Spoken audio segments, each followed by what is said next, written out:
O trem do céu. Embarque conosco nessa viagem na ferrovia mais elevada do planeta, chamada também de Milagre da Engenharia, lá na China.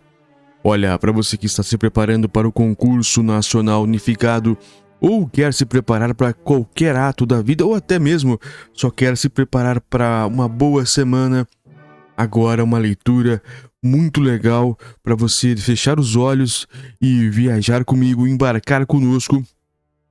Nesta ferrovia, nós vamos tentar fazer a narração da melhor forma possível para você se sentir dentro desse trem do céu. E dá para fazer. Então, feche os olhos e ouça com atenção plena da sua mente, como se você estivesse dentro desse trem conosco. A ferrovia elevada do planeta, mais elevada do planeta, que fica na China. Ela faz um trajeto simplesmente sensacional. E diante da altitude que ela é feita, ela tem diversos mistérios e curiosidades que um dia eu quero fazer de verdade.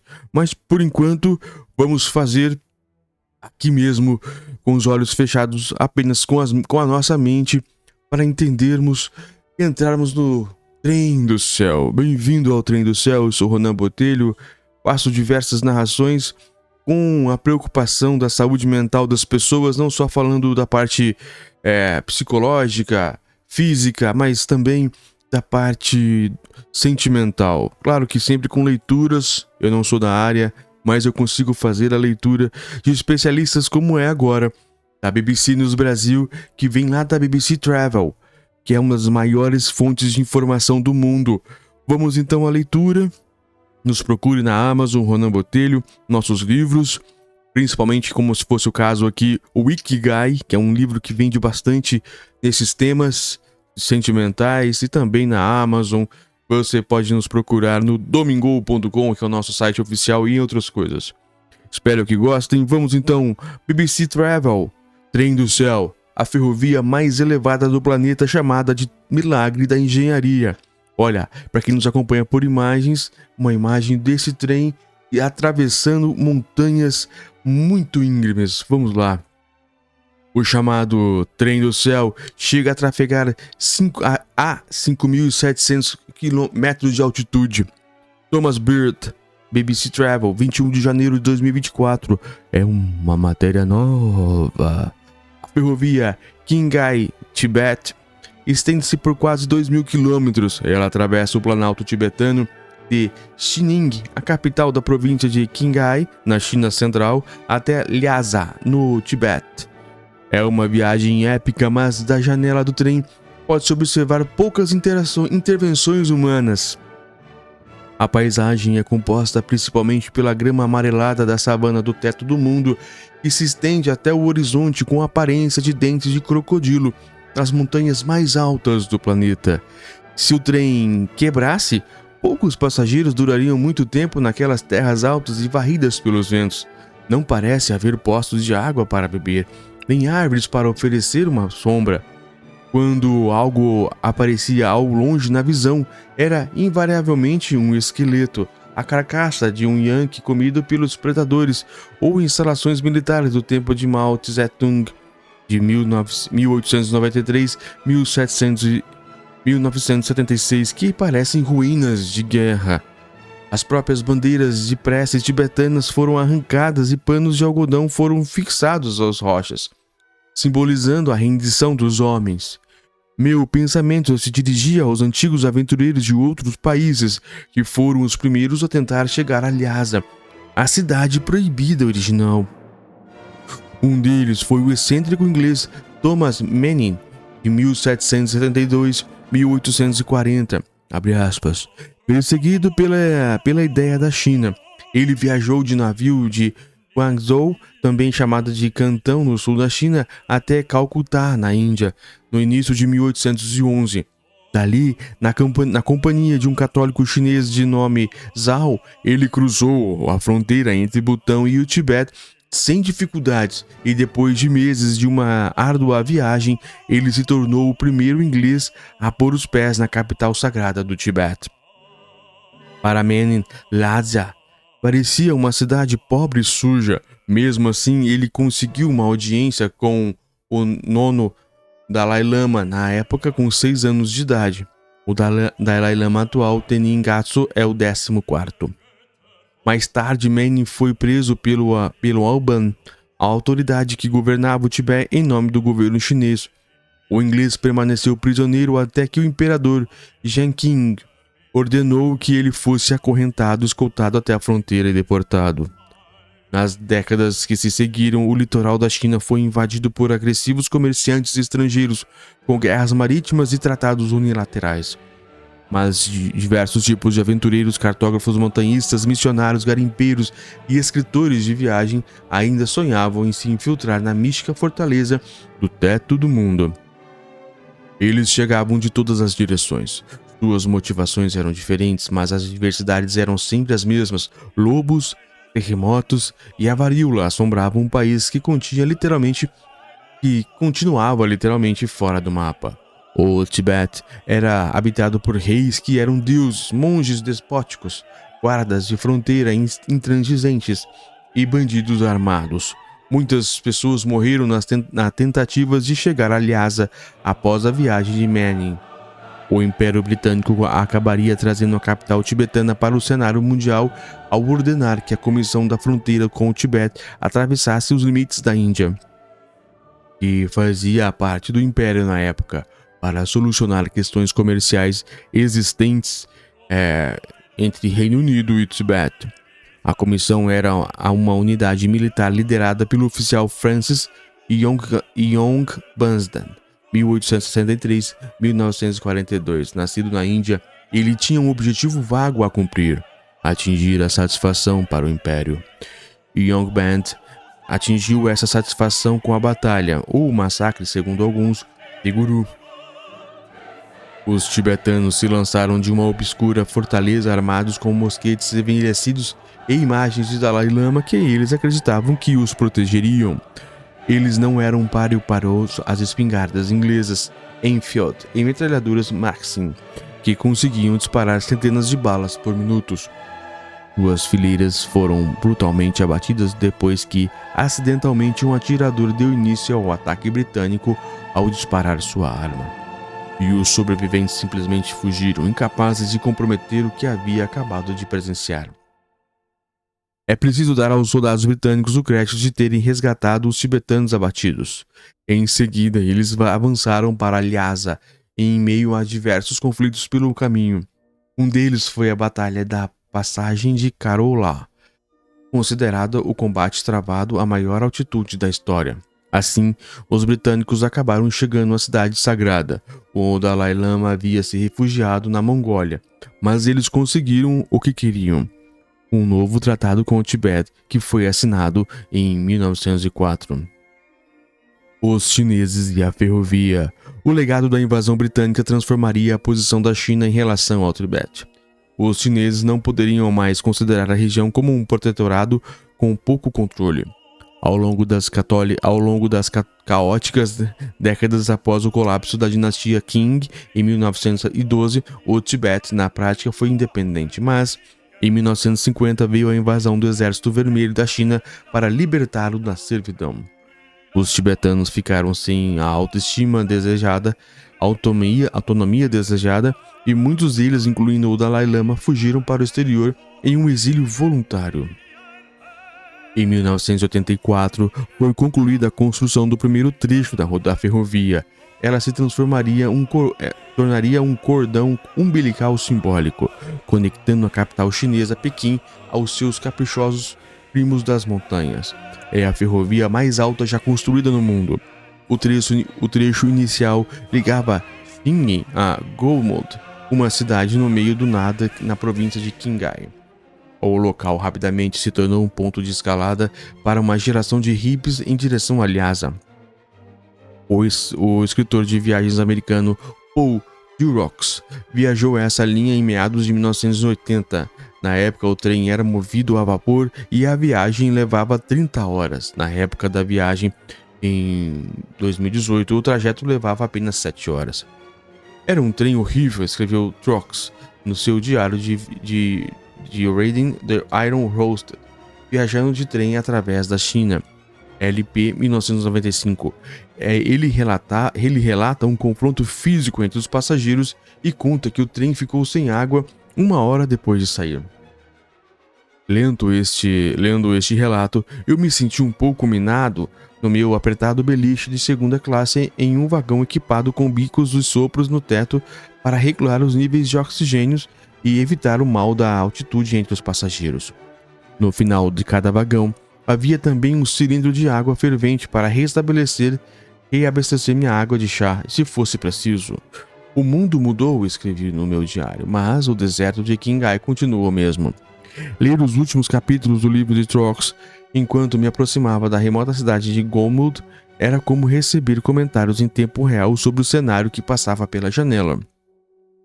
As aldeias quadradas e muradas que pareciam habitações remanescentes da idade neolítica se espalhavam por um planalto de pedras infernal e memorável, enquanto nos aprofundávamos ainda mais no terreno mais acidentado que já vi na China.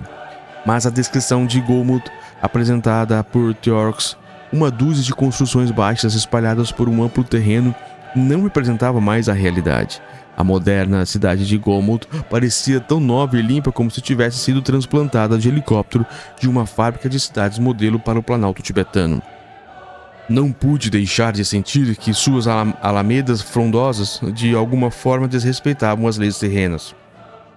Que aquele planalto de rochas e esqueletos não era lugar para o assentamento semi-próspero, claramente de classe média. Passei uma noite em Golmud. Na tarde seguinte embarquei novamente no chamado Trem do Céu, ou Ferrovia para o Céu, em direção a Lhasa, rumo ao terceiro polo. Durante a cerimônia de inauguração na estação de Golmud, em 2006, que abriu o ramal para Lhasa, o então presidente chinês Hu Jintao descreveu o segundo trecho da ferrovia como uma magnífica proeza da história da construção de ferrovias da China e um milagre da história mundial das ferrovias. Em que pese o flagrante nacionalismo imbuído no discurso do presidente Hu, os engenheiros chineses realmente atingiram um feito que parecia impossível. As dificuldades apresentadas pela construção de 1,2 mil quilômetros restantes através do teto do mundo eram suficientes para fazer qualquer topógrafo sensato interromper seu trabalho e esquecer de vez aquela ideia absurda de construir a ferrovia. Para começar, o próprio inverno no Planalto era tão tempestuoso que ajudou o Tibete a ganhar o apelido de terceiro polo. Em outras palavras, se você conseguir não ser pulverizado pelo granizo, com pedras de gelo tamanho de bolas de golfe, nem ser atingido pelas rajadas de vento das montanhas, com força suficiente para carregar uma criança pequena, provavelmente irá perder alguns dedos dos pés por congelamento. Os engenheiros também enfrentaram sérios desafios representados pelo relevo da região. Sua maior dificuldade foi a permafrost, que cobre 869 mil km², a maior região do solo congelado fora dos polos, segundo o livro China's Great Trend, O Grande Trem da China, em tradução livre, do jornalista americano Abraham Lucegarten. O permafrost congela no inverno e se torna um terreno pantanoso no verão. Para os engenheiros ferroviários, isso significa que em um ano típico, o solo pode subir e descer até 30 centímetros. A inconsistência dos padrões de congelamento exacerba o problema. Algumas regiões ficam solidariamente congeladas, enquanto outras ficam mais moles. E esse relevo imprevisível é ainda agravado pelas mudanças climáticas causadas pela atividade humana, particularmente no Planalto tibetano, que vem se aquecendo mais rapidamente do que qualquer outra região da República Popular da China. Para compensar a profunda incerteza dessas fundações, cerca de 15% do trecho foram construídos sobre pontes, como se a ferrovia atravessasse a água corrente. Mas mesmo com toda essa infraestrutura, a região ainda é a maior zona de colisão de placas continentais do planeta, e a possibilidade de um imenso terremoto precisa ser considerada. Foi por isso que, enquanto o meu trem chegava à estação, não pude deixar de sentir certo desapontamento pela natureza rotineira da operação. O segundo trecho. Enquanto eu embarcava, percebi que o interior do vagão era decorado com tapetes tibetanos e paredes eram adornadas com motivos tradicionais budistas. Ni hao, olá, dizia eu em chinês, tentando me apresentar para os tibetanos no vagão do trem. Mas eles soltavam apenas uma risadinha. Depois de encontrar um assento junto à janela, eu me empoleirei ao lado da mesa para continuar minha leitura de Viajando de Trem através da China. Apesar do título, Turks narra a conclusão da viagem de Gowon até Lhasa de carro, antes da construção desse trecho da ferrovia. Seria um episódio hilariante se não fosse tão cansativo. A viagem de carro por 2 dias foi infernal na companhia de Sra. Sun, com suas queixas constantes e incompetente motorista Sr. Sun, que sofreu mal de altitude e bateu o carro. As brilhantes observações de Turks não resistiriam aos anos que se passaram. Ele escreveu que a principal razão pela qual o Tibete é tão pouco desenvolvido e não chinês é por isso completamente antiquado e agradável. É aqui um lugar na China onde a ferrovia não chegou. E ele ainda destacou outra observação que o futuro se encarregaria de desmentir. A cordilheira de Gongsun é uma garantia de que a ferrovia nunca irá chegar a Lhasa. Por quê? Fora do trem, os grandes planaltos de tundra e permafrost, varridos pelo vento, gradualmente desapareceriam com o entardecer. Dormi cedo e sem jantar.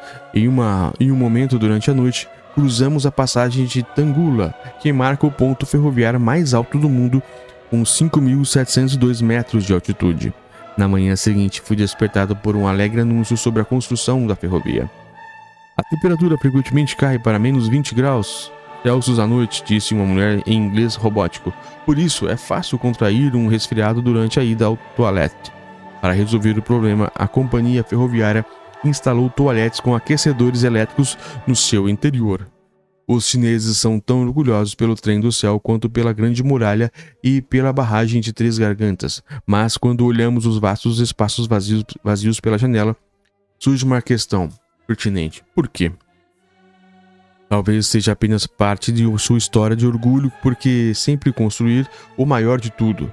Afinal, da mesma forma que a muralha foi facilmente invadida pela cavalaria de Manchúria e a represa de Três Gargantas submergiu milhões de casas, as razões da construção da ferrovia foram pelo menos duvidosas. Oficialmente, a ideia chinesa de marcha para o oeste, a política que surpreendeu incentivar o desenvolvimento econômico de 12 províncias mais ocidentais do país, foi vendida com base na redução da pobreza. Quando a ferrovia foi inaugurada em 2006, ela inicialmente colaborou com sua proeza. Foram 2,5 milhões de visitantes transportados nos primeiros 5 meses de operação, o que expandiu o turismo regional. Essa expansão levou a um crescimento acima da média nacional e, por sua vez, causou o remodelamento radical de Lhasa, com novos hotéis, ruas pavimentadas e condomínios. Os críticos chamaram a transformação de segunda invasão do Tibete.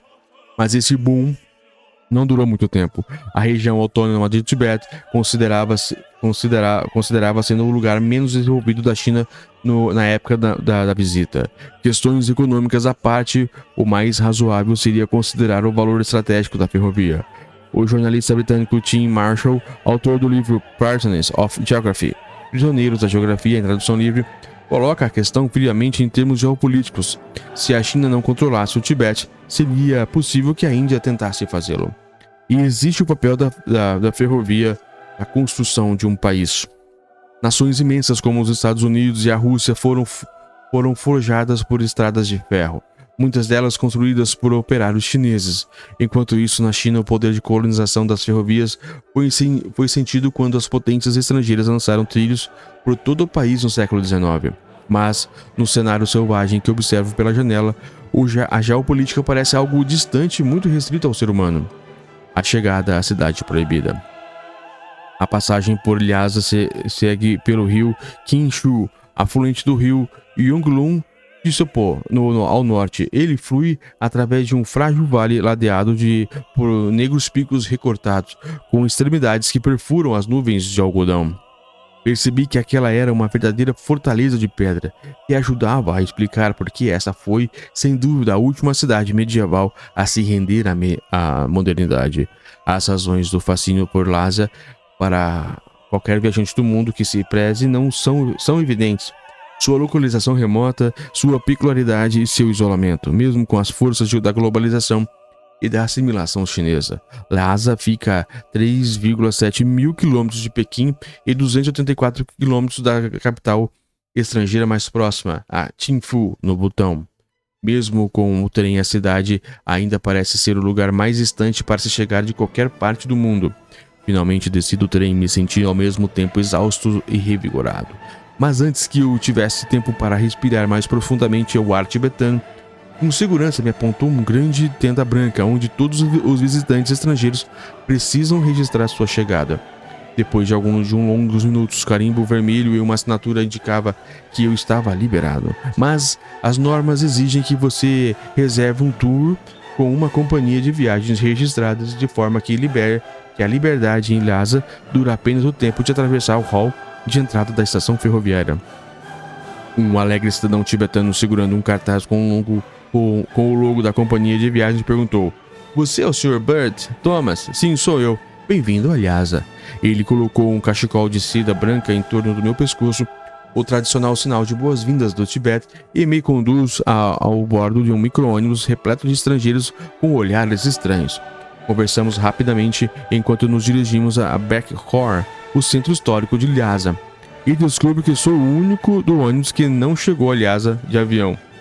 Esta reportagem foi adaptada do livro de Thomas Burt, recém-publicado, Harmony Express Travel by Train to China. Expresso da Harmonia, viagem de trem pela China, em tradução livre. Este livro foi publicado originalmente na BBC Travel. Sensacional, sensacional.